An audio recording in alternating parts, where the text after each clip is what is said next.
नमस्कार बंधुरा आमी नेहा आरो एकबार वेलकाम आमार परिवारे। आज आमी जाबो 300 बछर पुरानो এই तांत्रिक मंदिरे।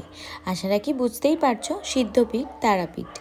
एखाने मायेर दुटी रूपे पुजो हय जानो तो, एक मातृत्व ओ क्रुद्ध, किन्तु मातृत्व रूपकेई बेशी प्राधान्य देওয়া হয়। तो जेमन बला तेमन काज। तारापीठे जानी ना कि टान आछे, तबे मने हय बारबारई छुटे जाई मायेर काछे। असम्भव भीड़ ठेले घंटार पर घंटा लाइने दाड़िये पुजो दीते हय मायेर काछे, तबुओ मने हय चलेई जाई। जखन जाई गिये लाइने दाड़ाई खूब राग हय, किन्तु बाड़ी फिरे आसार पर मने हय जे जदि एकबार मार दर्शने जेते पारताम। तो जाई होक मार काछे जाচ্ছি आबारो। हठाৎ प्लान 31 प्लान হয়েছিল, কিন্তু কোনো কারণে আমাদের যাওয়া হয়নি। তো বিকাল 4টায় আমাদের প্ল্যান হলো আর আমরা 8টার মধ্যে বেরিয়ে পড়লাম। 9:30 ট্রেন ধরে আমরা পৌঁছে এলাম রামপুরহাট জংশন স্টেশনে। তো এখন বাজে রাত 2টো, আর এসে 2টো না সরি 12:30টার মতো বাজে। আর এই যে পূর্ণিমা ছিল মেবি পরের দিনটা।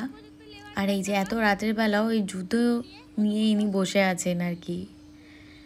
তো রাত্রেবেলা প্ল্যাটফর্মে এসে হেজিটেট হইনি একটুও। প্রথমটা একটু ঘাবড়ে গিয়েছিলাম, প্রথমটাই ফাঁকা ছোট বাচ্চাটাকে নিয়ে। সেই রকম মা হয়ে গেছি, কিন্তু সাডেনলি প্ল্যানের এনজয়গুলো ঠিক ভুলতে পারছি না। হয়তো ভুলে যাব আস্তে আস্তে, মেয়ে যখন আরও বড় হবে।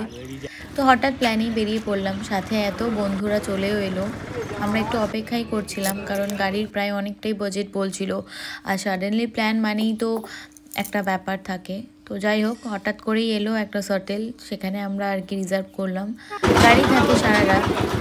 তো আমরা এসেই পৌঁছালাম ওখানে, আর কি হয়ে কথা হয়ে 2:30টার সময় খাওয়া দাওয়া করে নিয়ে আমরা একটু লেটই হয়েছে, 8টা নাগাদ ঘুম থেকে উঠেছি। কারণ শুতে শুতে ভোর 3টে হয়ে গিয়েছিল। 8টায় উঠে শান্তিভাবে আমরা খাওয়া দাওয়া করে ঘুরে মানে ব্রেকফাস্ট সেরে আমরা মাকে পুজো দিয়েছিলাম। তো আমরা যে হোটেলে ছিলাম পরিবেশটা একটুই ক্যাওয়াস ছিল, কারণ সাডেনলি প্ল্যান, ট্রেন থেকেই আমরা হোটেল বুকড করেছি।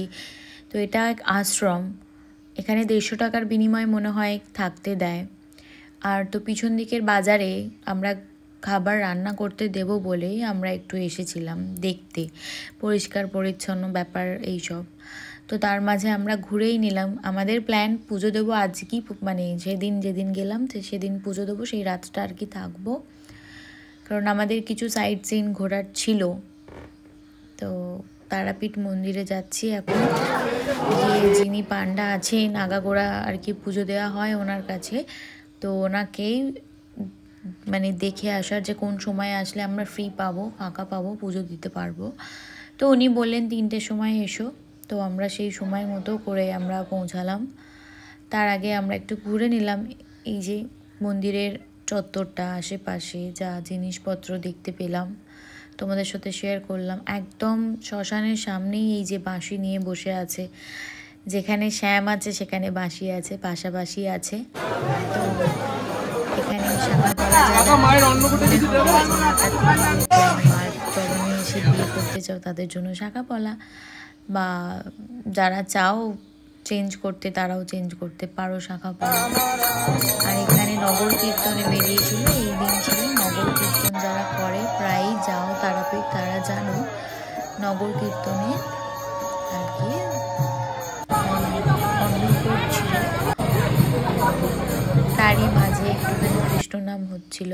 আর এটা আমার খুব ভালো লেগেছে, কারণ আমাদের এই হাওড়াতে এরকমভাবে সংসারিকা হয়। আর এখানে চায়ের বানানোর স্টাইলটা খুব আমার পছন্দ। আগের বারের তারাপীঠের ভিডিওতে আমি দেখিয়েছিলাম, মাটির হাঁড়িতে মাটির যে কোনো ব্যাপারের একটা অ্যারোমাটা একটা খুব দারুণ থাকে। এখন নতুন সিস্টেম হয়েছে তারাপীঠে, যারা দুটো দাদারা আছেন তারা আর কি সাতটা পিঠে ঘোরাবে। তো আমরা গিয়েছিলাম, আস্তে আস্তে তোমাদের সাথে দেখাবো। তো পরের দিন বেরিয়ে আমরা যে খাবারগুলো খেয়েছিলাম, আমরাও রোদ পোহাচ্ছি, ও রোদ পোহাচ্ছে। তো আমরা খাওয়া দাওয়া করে সময় মতো ফ্রেশ হয়ে 3টের মধ্যে চলে এলাম পুজো দিতে মার কাছে। জানো তো তারাপীঠের একটা খুবই খারাপ দিক, টাকা নিয়ে পুজো দেয়।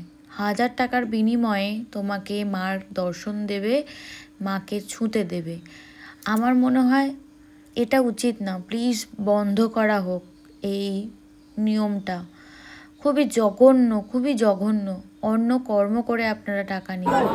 জানি তারাপীঠে আর কোথাও ঘোরার নেই, মানুষ দীঘায় গিয়ে হাজার হাজার টাকা ওড়াচ্ছে, তবুও সবার ক্ষেত্রে তো আর হাজার হাজার টাকা ওড়ানো সম্ভব হয় না। কেউ 500 টাকার বিনিময়েও মায়ের কাছে যায় পুজো দিতে। তো আমার কাছে মনে হয় মা দক্ষিণেশ্বরে যেরকম মাকে তো স্পর্শ করতে দেয় না, তখন তো মানুষ লাফালাফি করে না, সামান্য লাইনে দাঁড়িয়ে দূর থেকে মাকে প্রণাম জানিয়েই চলে আসে। হাজার হাজার টাকার বিনিময়ে তারাপীঠে পুজো দিচ্ছে, অনেকে পারছে না, কাঁদছে, অনেক দূর থেকে যাচ্ছে। আমি বলবো মাকে ছুতেই হবে এমন কোনো বাধ্যবাধকতা নেই। ওই যে গান আছে না, আমি দূরে দাঁড়িয়েই তোকে দেখবো, মনে মনে মাকে ডাকবো। আপনারাও সেই সিদ্ধান্ত নিয়েই যান। যাদের হাজার হাজার টাকা নেই তাদের মাকে ছোঁয়ার প্রয়োজন নেই, আই টু আই কন্ট্যাক্ট মেলান, মা আপনাকে দেখতে পাচ্ছে। এই পচা মানুষের চিন্তাধারা থেকে মানুষ বের হন। মানুষ রূপে পড়ে নাচছে।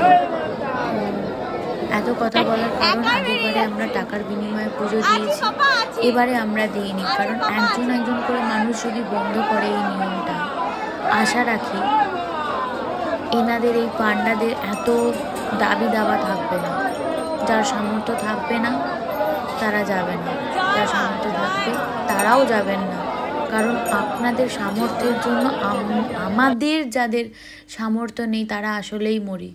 আপনারা যদি না দিতেন তাহলে আমরা হয়তো মাকে ছুতে পারতাম আপনাদের মতো। এটা আমার দাবি। গোটা তারাপীঠ অঞ্চলের তারাপীঠ যারা পান্ডা আছেন তাদের কানে পর্যন্ত যদি কখনো যায় আমার এই কথাগুলো, খুব ভালো লাগবে আমার, আশা রাখি। অনেকেই এই সিদ্ধপীঠ তারাপীঠে যেতে চায় না, পছন্দ করে না, শুধু এই একটা নিয়মের জন্য।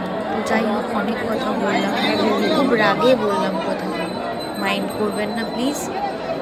তো এখন যারা মার কাছে পুজো দিতে এসে সিদ্ধ হয়েছে, মনের ইচ্ছে বাসনা পূর্ণ হয়েছে, তারা ভান্ডারা দিচ্ছেন। আর এই যে মাছ দিয়ে পুজো দেওয়া হয়, মা জানি না মা খেয়েছিলেন কি না, তবে ওই যে কথিত আছে ব্রাহ্মণেরা করে গেছে যে নিয়ম, মা মদ খান, সুরা পান করেন, মা মাছ খান। তো এটা আমার একদম বোকা বোকা কনসেপ্ট লেগেছে। কখনো মা খায় না। আমার নিজের মা কি খায়? আপনার মা খায়? তাহলে পৃথিবীর মা, সে জগতের মা, সে কিভাবে খেতে পারে? যাই হোক, যার ধারণা তার কাছে, এটা নিজের নিজের ব্যাপার। কে কিভাবে তার মাকে যত্নে রাখবে, তাই তো তারাপীঠের মানুষ সেভাবেই যত্নে রেখেছে। তো থ্যাঙ্কস টু তারাপীঠ। তারাপীঠের যিনি ডিএম আছেন ওনাকে জানাই, যদি পৌঁছয়, অত বড় ইউটিউবার হতে যদি পারি, কখনো যদি আমার কথাগুলো পৌঁছয় কানে আপনাদের, প্লিজ প্লিজ, গরিবও আছে তাদের দিকেও তাকাবেন। মা সবার, আপনাদের একার নয়। যাই হোক, আমরা পুজো দিয়ে এসে আমরা একটু ঘুরতে বেরোলাম, শ্মশানে গেলাম। বেশি ভিতরে যাইনি। শ্মশানে যে যে নিয়মগুলো করা উচিত দরকার, বলে কি আগে শ্মশানে যেতে হয়, আগে বামদেব বাবার কাছে যেতে হয়, তারপরে এসে মার কাছে দেখা করতে হয়। কিন্তু সবাই আগে মার দর্শনে আসি, তারপর শ্মশানে আসি, তারপরে যাই বামদেব বাবার কাছে। আমি যাই, আমি যেটা করেছি সেটাই শেয়ার করছি। তো এখানে আমরা একটু বাউল গান শুনে নিলাম, বেশ ভালোই গান করছিলেন উনি। তো আমার খুব ভালো লেগেছে তারাপীঠ ভ্রমণ করে। যদি এই টাকার বিনিময়ে পুজোটা না হতো আরও হয়তো ভালো হতো। তো যাই হোক, আমাদের তো এক একটা রূপ মায়ের যেরকম মাতৃত্ব রূপ আছে, তো মা তো মাতৃত্ব রূপকেই বেশি প্রাধান্য দিয়েছে। কিন্তু আমরা তো আর মা নই, অবশ্যই সন্তানের মা, কিন্তু রাগটা একটু বেশি, মানে ক্রুদ্ধ রূপেই হয়তো আমি এই কথাগুলো শেয়ার করলাম।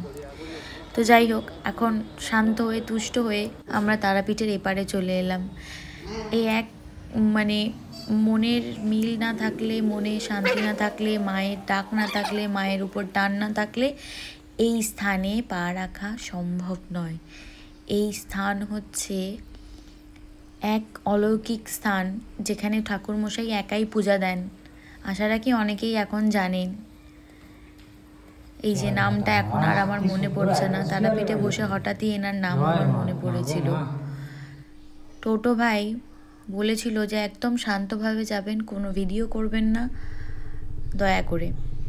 এখানে না মায়েরকে এক অদ্ভুতভাবে পুজো দেওয়া হয়, ঠাকুরমশাই একাই যান। কি যে শান্তি, কি যে মানে শান্তি, কি ঠান্ডা জায়গাটা বলে বোঝাতে পারবো না। এই যে মায়ের সেই রূপ, আমার নামটা মনে পড়ছে না, মনে পড়লে আমি লিখে দেবো। তো আমার মেয়ে যে এত সুন্দর সুন্দরভাবে আমাদেরকে ঘোরাচ্ছে, যেখানে যেখানে পৌঁছতে পারিনি আমার মেয়ের তরুণ সেখানে সেখানে আমি পৌঁছতে পারছি। তারপরে আমরা মার কাছ থেকে ঘুরে আমরা টোটোতে বেরিয়ে পড়লাম আরও 7টা স্থান, ঠাকুর স্থান ঘুরতে। মানে এখানকার দাবি 400 টাকার বিনিময়ে শ্রীকৃষ্ণের চরণ ছোবো না, সেটা তো হয় না, যেই শ্রীকৃষ্ণের নাম শোনা সেখানেই পৌঁছে যাওয়া।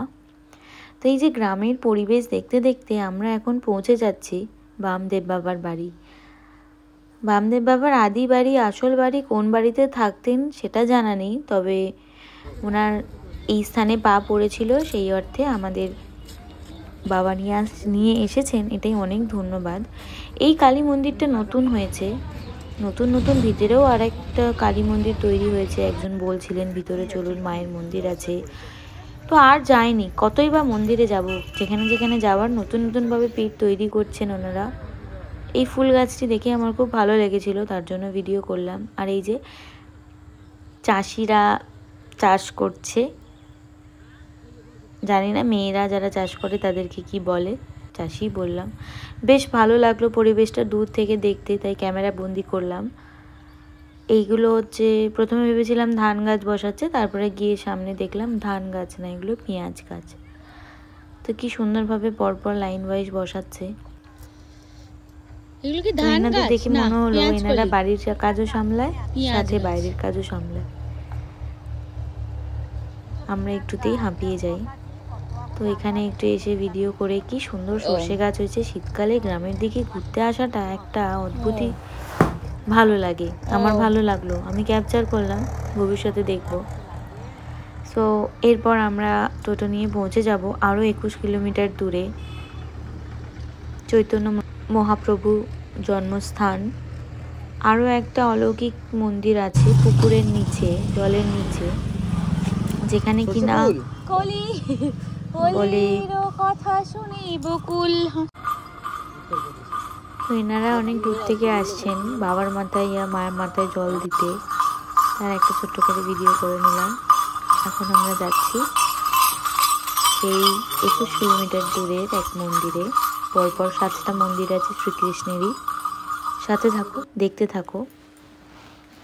সেই মন্দিরেই আমরা পৌঁছে এসেছি, কিছুটা মায়াপুরের মতোই, ইস্কন মন্দির বলে। এটা হচ্ছে জগন্নাথ টেম্পল। তো আশেপাশে শুধু মন্দির আর মন্দির, রাধা কৃষ্ণের মন্দির, এখানে জগন্নাথ দেবের মন্দির, মানে ছোট্ট পুরী। তো এখানে রাধারানী আছেন।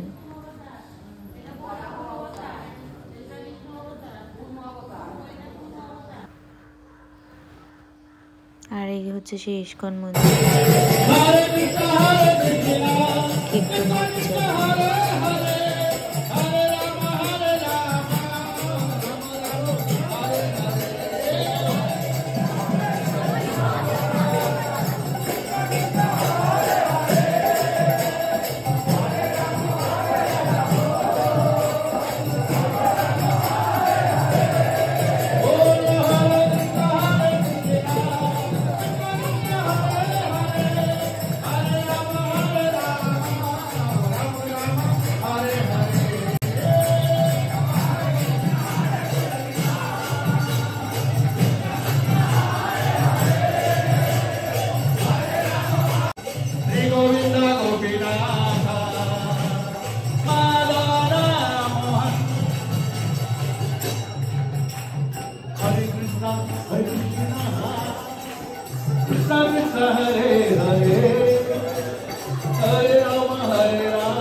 ওখান থেকে বাইরে এসে মন্দিরটা একবার দর্শন করাচ্ছি। কি সুন্দর হাতের কারুকার্য যিনি মন্দির গড়েছেন, অসম্ভব সুন্দর লেগেছে আমার।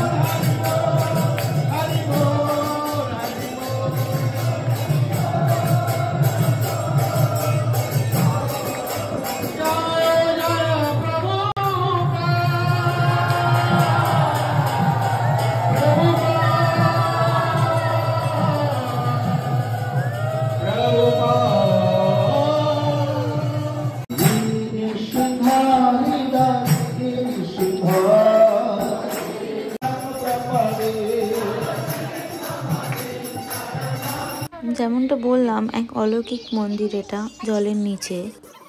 পজ করে লেখাটা পড়ে নিলেই বুঝতে পারবে মন্দিরের মাহাত্ম্য, কেন জলের নিচে এই মন্দিরটা। তো এখান থেকে জল নিয়ে ছোট ভাইকে বললাম সবার মাথায় দাও, কারণ আমাকে খাওয়া হয়ে গিয়েছিল, তো একটু প্যানিক কাজ করছিল। জলে হাত দেবো, ভগবান আছে, ছেলেদের কোনো দোষ নেই বলে। সেই অর্থে বললাম ভাইকে যে সবার মাথায় একটু জল ছুঁড়ে দে, সবাই তাই করছে। তো যথারীতি আমরা সেই রাতে পৌঁছে গেলাম। আর এত ঠান্ডায় ভিডিও করিনি। তো আমরা এখন বেরিয়ে গেছি, দুপুর 1টা বাজছে।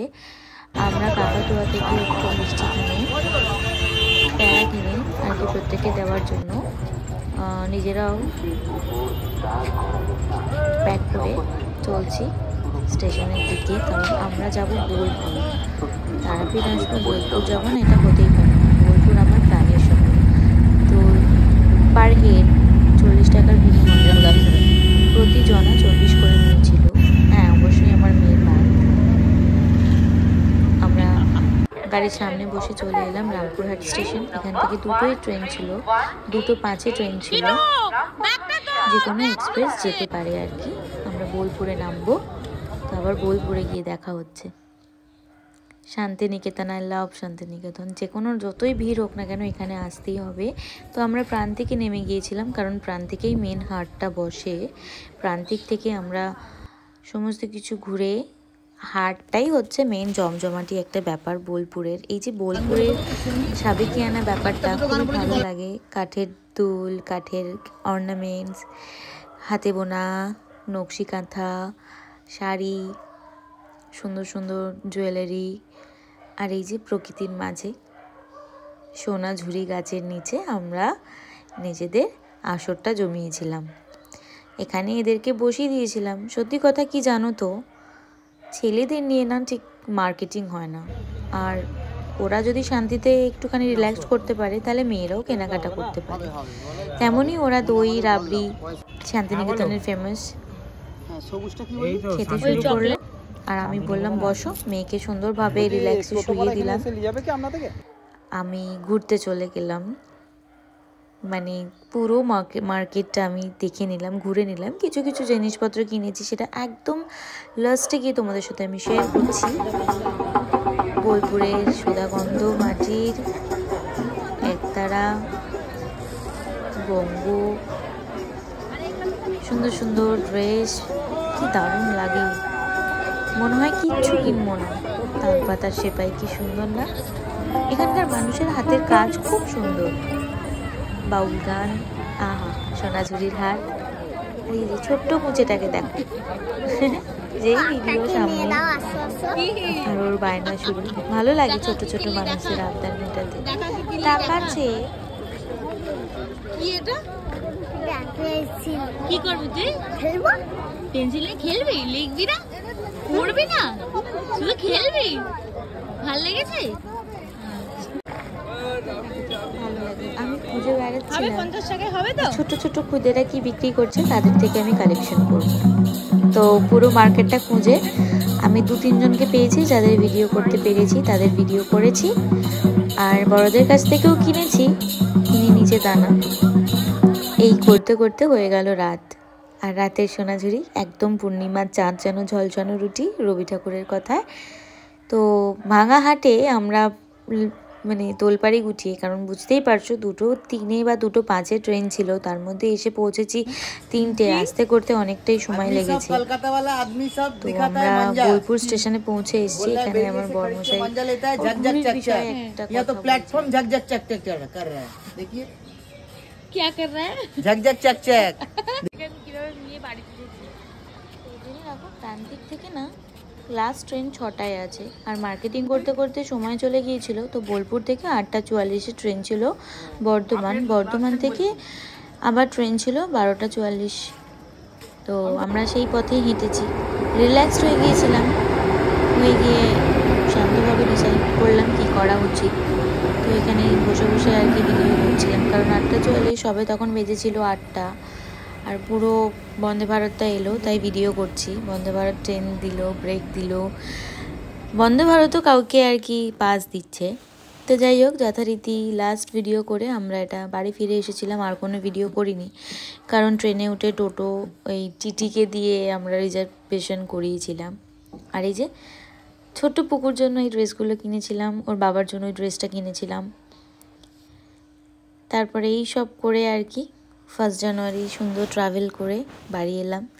151টা পীঠের মধ্যে বিশ্ববিখ্যাত মা তারাপীঠ মন্দির ঘুরে আমরা বাড়ি ফিরে এলাম। খুব শান্তি, খুব ভালো লেগেছে। তারাপীঠে মায়ের চোখে তারা পড়েছিল, তাই তারাপীঠ নামে প্রসিদ্ধ মায়ের মন্দির। এখানে বলি হয়, আর এই বলি ব্যাপারটা আমার খুব ভালো লাগে না। আমার ভালো লাগে না বললে তো হবে না, তার ভালো লাগে, অন্য মানুষের ভালো লাগে। মানুষের মধ্যেই তো ভগবানের ভালো লাগে বলেই তো হয়। আর এই যে মায়ের চোখের সামনে আর কি যজ্ঞ হবে রাতের বেলা, আমরা আর আসতে পারিনি, অনেক টায়ার্ড হয়ে গিয়েছিলাম। আমরা ট্রাভেল করে ফিরতেই সময় লেগে গিয়েছিল, তো তাই আর রাতের মন্দিরে আসা হয়নি। অন্য কোনো দিন গেলে তোমাদের সাথে শেয়ার করব। আমাদের যে ফটো ক্লিপগুলো আছে সেগুলোই তোমাদের সাথে শেয়ার করলাম। এক একজনের এক এক রকম মুখের আকৃতি বিকৃতি। শ্মশান থেকে এই সমস্ত জিনিসপত্র কিনে নিয়ে সমস্ত রকমভাবে মনের আশা ইচ্ছে মাকে জানিয়ে সারা বছরটা সুন্দরভাবে কাটাতে পারি, মজায় থাকতে পারি, আবারও মায়ের কাছে আসতে পারি ছুটে, সেই কথা বলে আমরা বাড়ি ফিরে এসে আর কি নিজেদের মতো আবার কাজ শুরু করেছি। তো ভিডিও যদি ভালো লাগে অবশ্যই লাইক কমেন্ট করে যেও প্লিজ। আর সাথে থাকলে আশা রাখি খুব ভালো লাগবে, খুব তাড়াতাড়ি জয় হতে পারবো। প্রভু রক্ষে রেখো, প্রভু সহায়। সম্পূর্ণ ভিডিও দেখার পর কোন জায়গাগুলো খারাপ লাগলো অবশ্যই বলে যেও। আর ইস্কন মন্দিরের ভিতরে ওপর দিকে তাকালে এত সুন্দর সুন্দর ডিজাইন পাবে। তোমরাও যাও, ঘুরে এসো এই 7টা মন্দির, আশা রাখি খুব ভালো লাগবে। আর গুট্টু তো ঘুমিয়েই পড়ে বাইরে বেরোলে অ্যাজ ইউজুয়াল। আমার খুব ভালো লেগেছে, এটা কাকাতুয়ার প্যারা। সবাইকে মিষ্টি মুখ করালাম, প্লিজ সবাই নিও। সো ফাইনালি আজকের মতো আসি। খুব ভালো থেকো সবাই, শরীরের খেয়াল রেখো, যত্নে থেকো। আজ আসি, আবার দেখা হচ্ছে অন্য কোনো ভিডিওতে। টাটা।